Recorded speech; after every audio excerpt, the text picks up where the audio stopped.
12월 20일 일본은행은 아베 신조 총리 시절인 2013년 이후 10여 년간 고수해왔던 양적 완화 정책을 일부 수정했습니다. 장기금리 변동폭을 기존 플러스 마이너스 0.25%에서 플러스 마이너스 0.5%로 확대하기로 한 것이죠. 반면 기준금리인 단기금리를 연 마이너스 0.1%, 장기금리를 연 0%로 동결했는데요. 그럼에도 이는 사실상 금리 인상으로 받아들여지면서 금융시장은 상당한 충격을 받았습니다.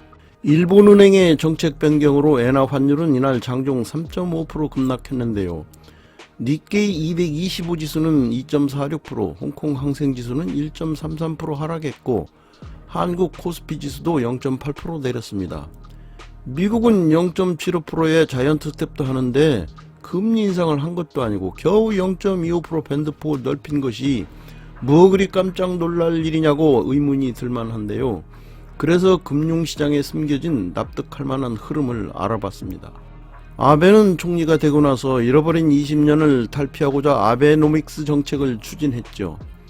아베가 쏜 세계의 화살 중 하나가 금융정책을 통한 양적 완화입니다. 일본은행은 돈을 풀어 경기를 활성화한다는 아베노믹스를 실천했는데요.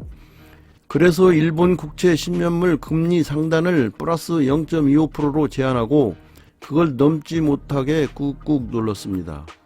만일 이 기준을 넘게 되면 무제한 국채를 매입해서 금리가 떨어지게 했습니다. 이거를 수익률 곡선 관리, 일드 커브 컨트롤이라고 합니다. 저금리를 유지하기 위해 국채가 발행될 때마다 무조건적으로 사들인 것이죠.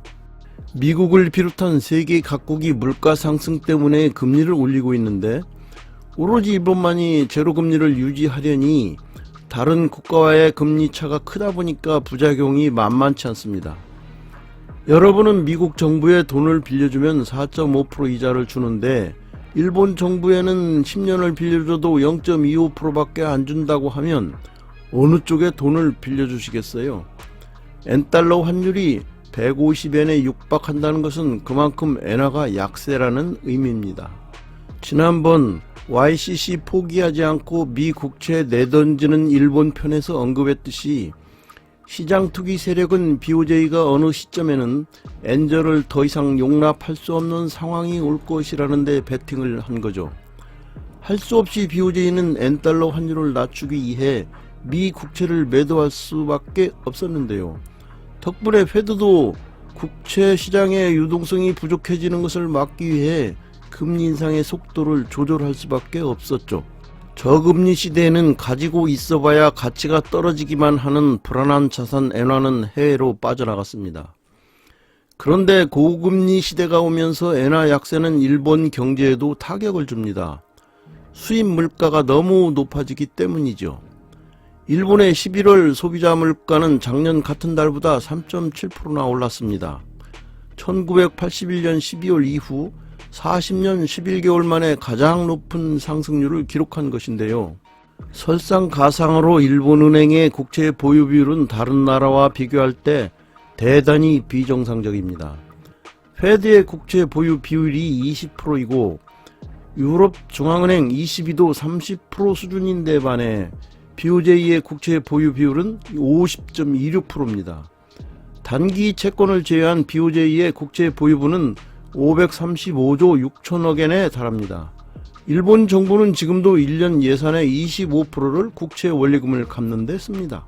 금리를 1%만 인상해도 정부의 국채 이자 부담이 급격히 늘어납니다. 그렇지만 BOJ도 더 이상 우물쭈물할 수만은 없습니다. 무언가 금융 정책에 대한 결단을 해야 했습니다.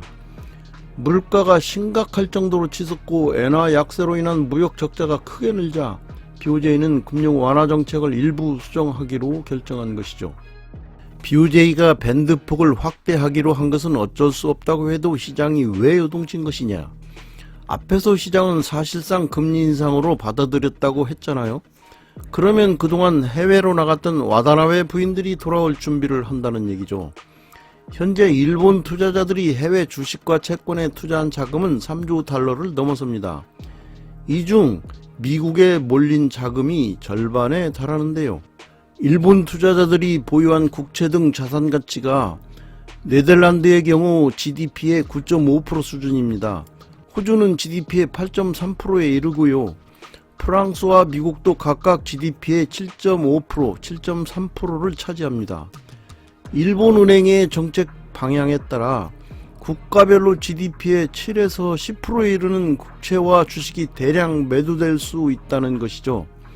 일본과 해외의 금리 격차가 좁혀질수록 역외 투자 매력은 줄어들기 때문입니다. 해외 시장에서 가장 우려하는 부분은 세계 각국의 자산시장에 스며들어 있는 엔화 자금의 이탈 가능성인데요. 엔캐리 자금이 돌아오기 위해서는 현지에서 매각을 해야 됩니다. 그러면 그들 자산 가격은 떨어질 것인데요. 주식을 팔게 되니 주가도 내리는 것입니다.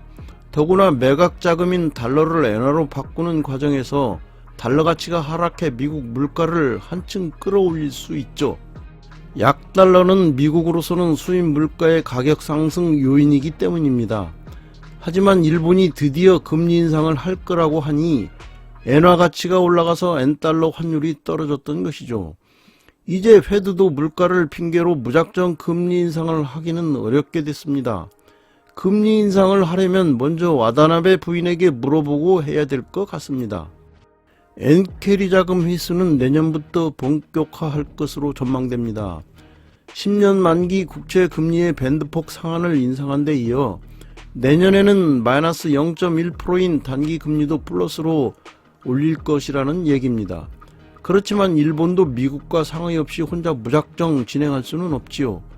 미국의 국채를 가장 많이 갖고 있는 일본과 미국은 금융 부문에서 서로 물고 물리는 관계에 있기 때문입니다. 이상 일본은행이 YCC 밴드폭을 넓히면서 요동쳤던 금융시장의 숨겨진 원리에 대해 알아봤습니다. 구독과 좋아요는 많은 힘이 됩니다. 감사합니다.